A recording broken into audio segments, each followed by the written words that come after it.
Hello, and welcome back to the channel. As most of you know, I'm Topher. And for those of you who don't know and just randomly decided to click on my video, welcome to the channel. I'm Topher. Thank you for stopping by.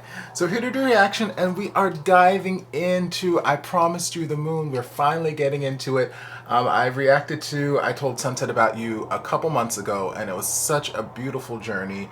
And ever since I knew that there was a sequel series coming out, I was super excited about it.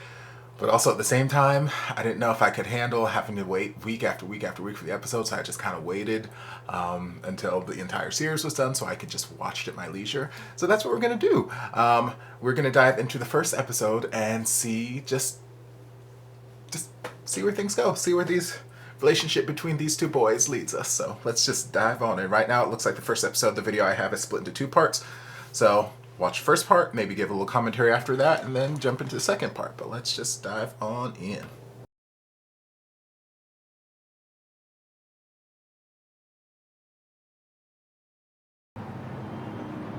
สนุกสุดก็อยู่กับมึงนี่แหละ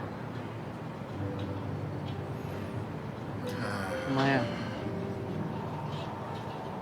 ก็เหนื่อยๆอ่ะต้องไปทำความรู้จักคนนู้นคนนี้อิจฉาในกรุงเทพเนาะเสร็จแล้ว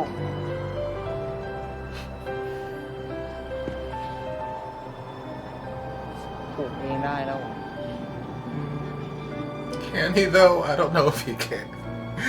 ไม่ก็มีมึงอยู่มีแต่ผมโอ้ย Alright, so I'm going to pause right there just because I just want to say things before they slip my mind, and I don't want to forget them by the time I do my commentary at the end. Super cute moment there, but it makes me a little... I was kind of having these feelings towards the beginning of the episode when they first met up, when Tef first got there and met with Oa after dinner, when he was like, "You've been here for 3 days already, have you gotten used to it?" And Oa was talking about how he'd been there before with his dad, but you know how he was feeling homesick. And I totally get the idea of feeling homesick and, you know, missing people back home and all that kind of stuff. I get it. It makes sense. It's not anything new. It's not uncommon. But what I was kind of worried about, just from the way he was talking and the way he was explaining things, it was kind of giving me the feelings that, well, A, he didn't have anyone local around, which we kind of gathered since he's just been there for a few days. But also that Te was potentially going to be his only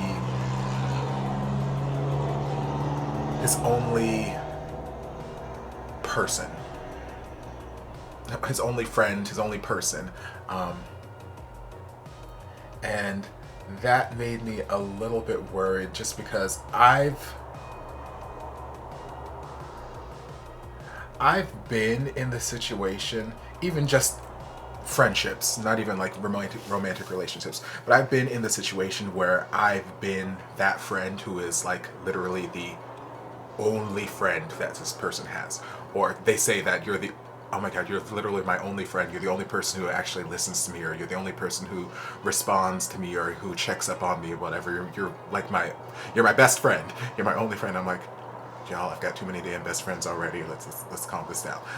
But yes, I do care about you. You are my friend, though.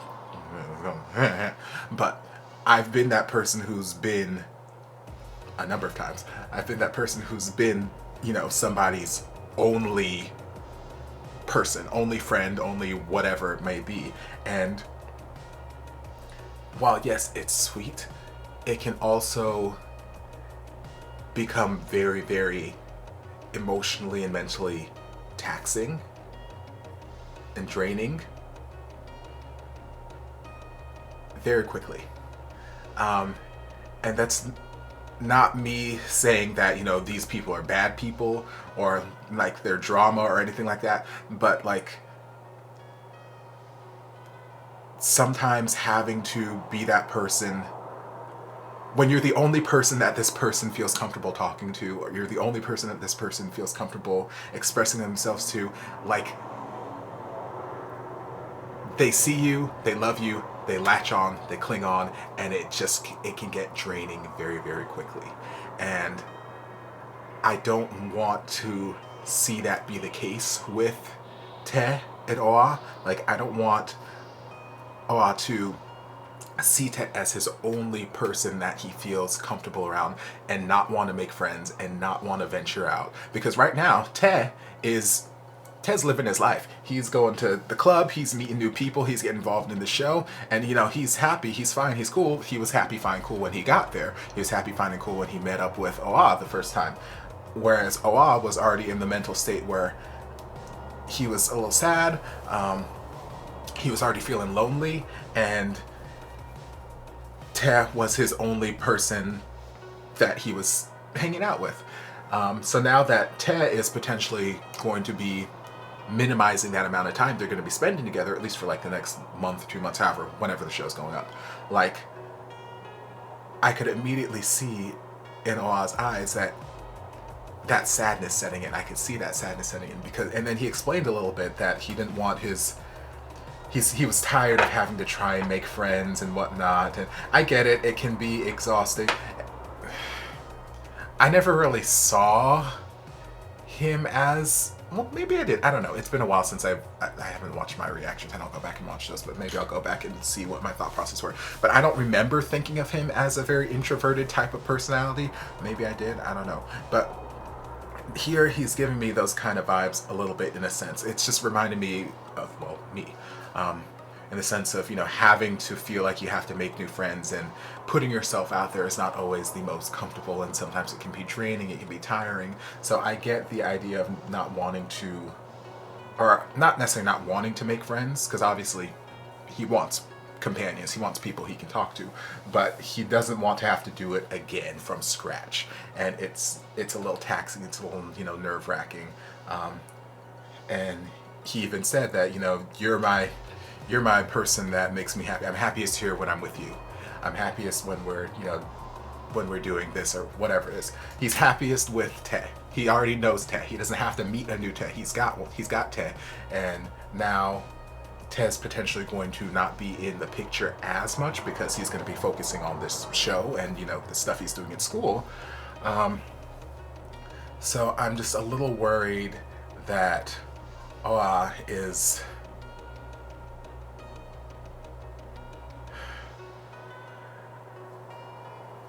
I don't want it to cause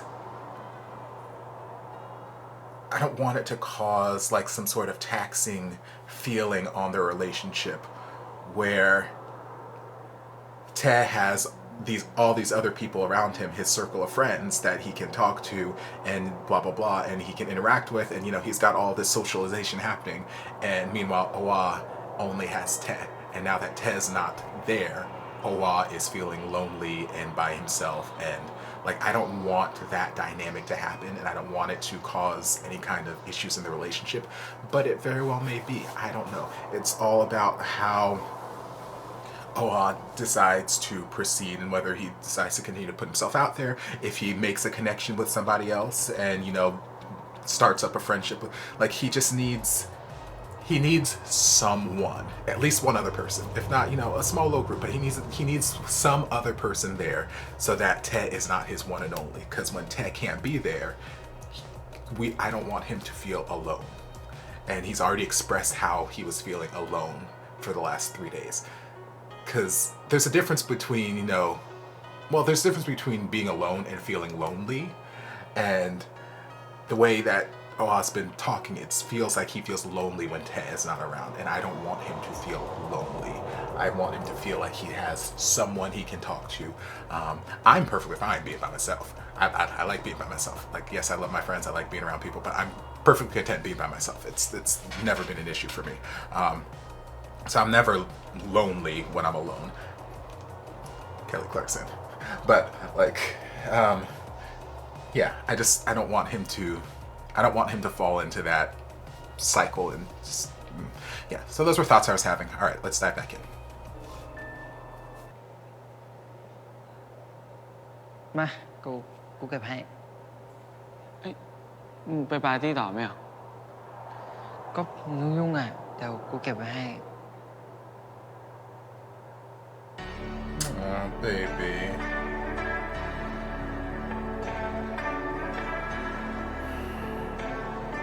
งั้นเจอกันนะ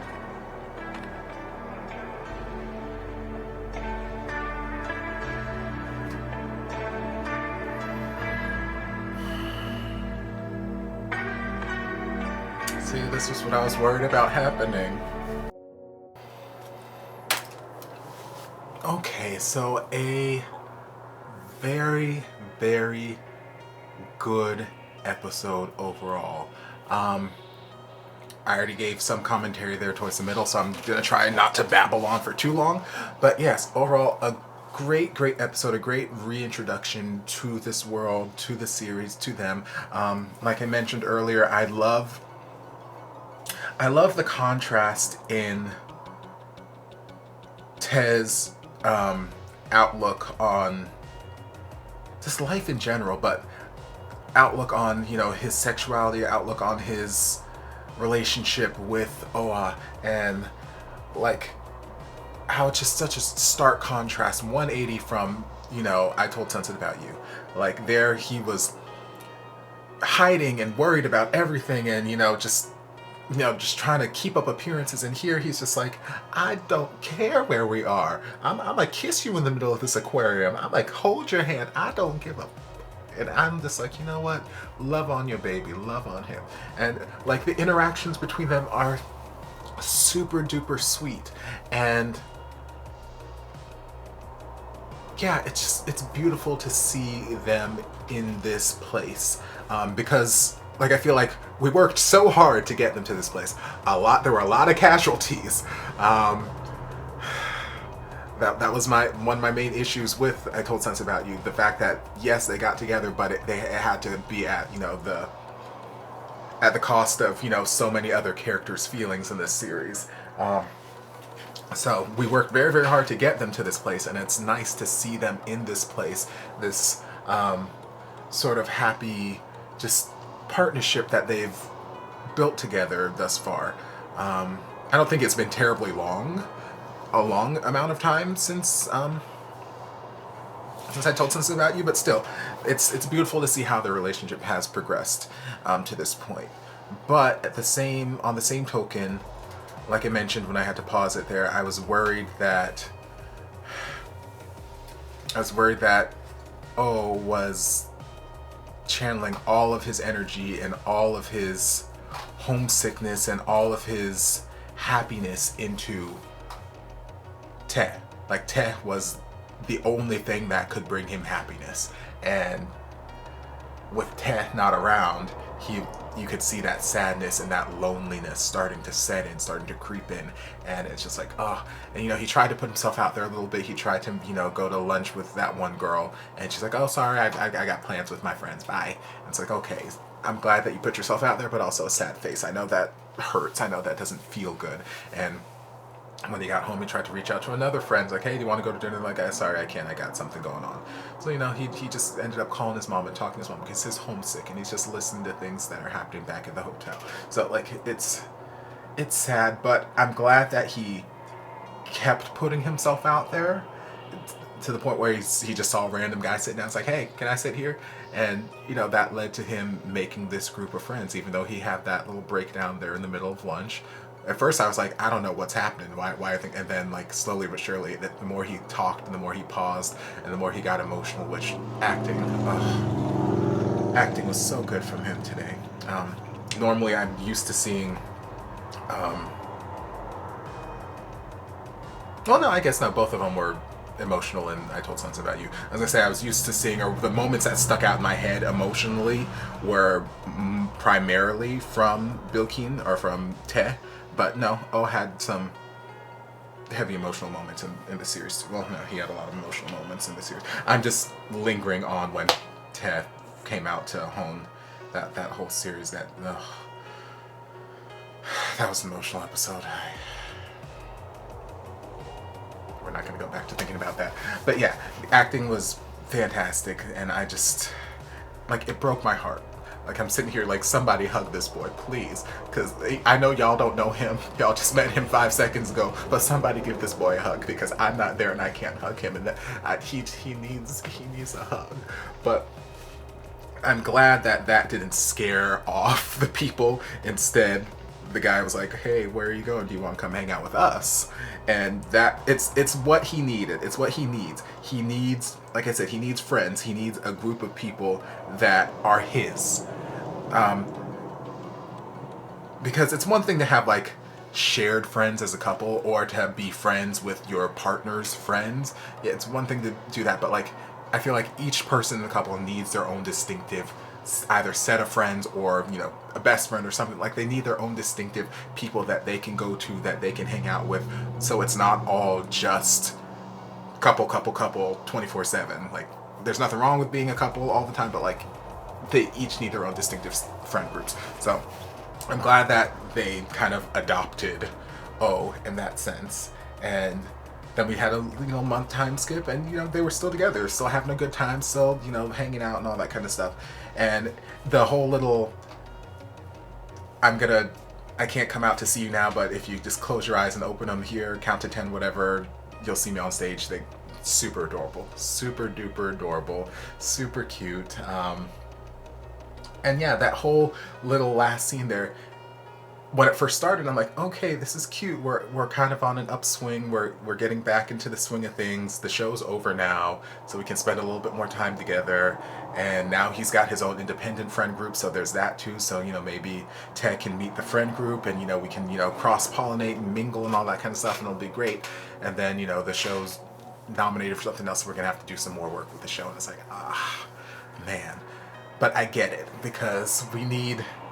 It can't be all sunshine and butterflies. Not with this series, anyway. If this were a different series that I was reacting to, then sure, it could be sunshine and butterflies and rainbows for the rest of the damn series. Not this series. This series is going to take you on an emotional roller coaster. We're going to have ups, downs, round and rounds, loop-de-loops, and all this kind of stuff throughout the next 4 episodes, 4 or 5 episodes, however many episodes are left. Like, it's going to be an emotional gut punch. So no, there's none of that sunshine and rainbow stuff that's going to be happening in the entire damn series.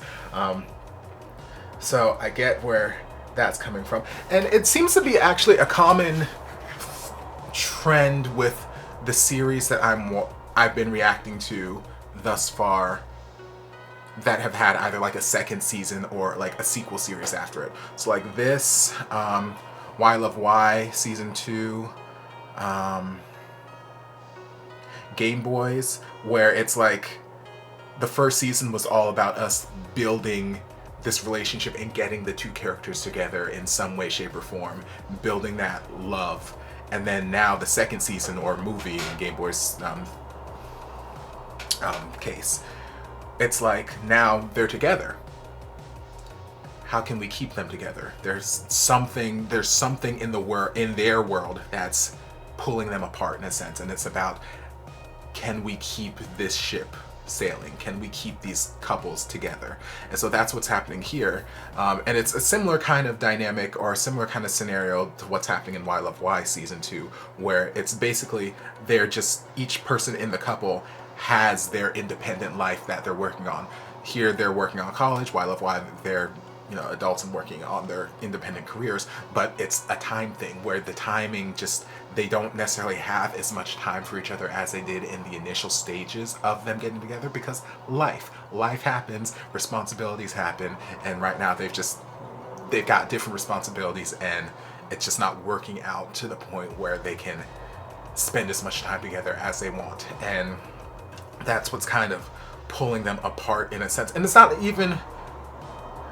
a full, I don't know how I want to describe it, but basically it's not like a full, like a double-sided, it's tearing us apart, we don't have time for each other. It's really more,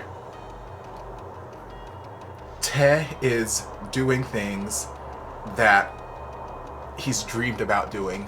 Just like O was saying, like, you've dreamed about making plays ever since I've known you. You've dreamed about this, and if you're not going to be okay, how can I possibly be okay? So it's Te doing things that he's always dreamed about, things that are going to help him towards his career, towards his love, towards his dream.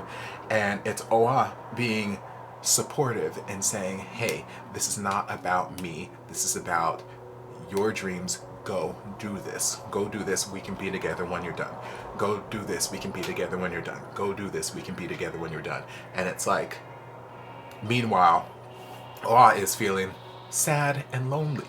He's feeling sad, but he's doing it because he loves Tet and he wants to see Tet happy.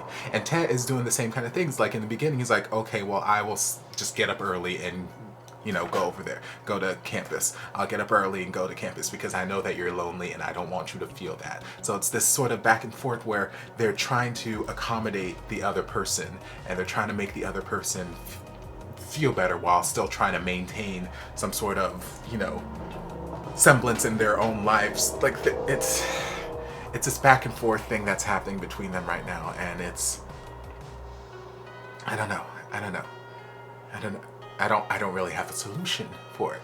Like, I feel like they're doing as best as they can, and unfortunately, like, I don't feel like Tet is feeling he's not feeling the emotional pull, or he's not feeling the emotional weight of this, like, distance between them, like O is feeling. Because like I said earlier, and like they showed us earlier in the episode, O is the one who's feeling very, very alone. He's feeling very lonely, where Tet, yes, he wants to be with O, yes, he wants to spend the time with him, but he's got his own thing over here. So I don't know. And I know that O's got his friend group now, and they're trying, but you could still even see in that moment there after, you know, after the show and he's hanging out at the party, you could still see him distraught.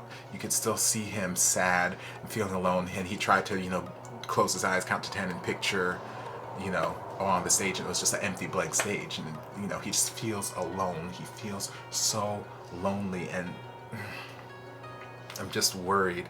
And from what I remember of like watching the preview of this, when I reacted to that, I feel like there was some like hinting at other potential romantic interests happening, and I remember screaming like, no, don't you be going down this route. We worked too hard to put these people together for y'all to just break them up like this. So like that's like it's swirling in the back of my mind as we're meeting all of these new characters, and I'm like, okay, could this be potential love interest that might try to sneak in?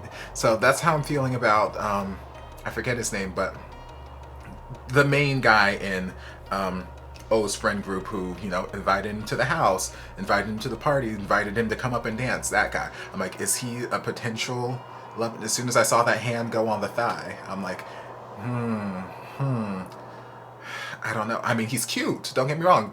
All the potential love interests are cute. And then I thought same thing with Te, with just about every guy who walked into the damn club. I'm like, okay, he's cute. Oh, could he be? I'm like, I don't want to see them grow apart and meet other people, but at the same time, it might, I don't know. Just gotta wait and see. But all in all, a great episode. And similar, because in the middle of this, when I had to go download a whole new episode, while that episode was downloading, or while the video was downloading, I went and reacted to the music video for Safe Zone. And so cute, so freaking adorable. But I mentioned in there how I love the use of color and how it was just so simple but effectively done. And here I started to notice that as well, especially there towards the last scene with the party with all the purple and the blues, and like it was just beautiful, beautiful coloration in the episode. And yeah, also one little detail that I did notice that I forgot to mention when I paused in the middle when they were at the restaurant, when O was tying Te's tie, I was like, that is such a cute little detail, because I remembered seeing that in the Safe Zone music video, and it's just a cute little detail that was carried over into the music video, into the series, and I'm like, it's just sweet little detail. It doesn't really mean, you know, too much, but I just thought it was a cute little detail. But yeah, all in all, a great episode, and I can't wait to see where this journey takes us. So I hope you guys enjoyed this reaction of me just babbling. If you did, don't forget to like, comment, subscribe, share, turn on notifications to be notified when all my shenanigans get posted. If there's anything else you'd like me to react to, be sure to leave it down in the comments. I'll get to it as soon as I possibly can. If you'd like to support the channel in other ways, you're more than welcome to join us over on Patreon. You don't have to, but you're more than welcome to if you want to. And I'll see you guys in my next video. Love ya. Mwah. And before you guys go, a shout out to my amazing patrons. I can't begin to express how thankful I am for your support. And if you guys would like to join us over on Patreon, the link is down in the description. Love you guys.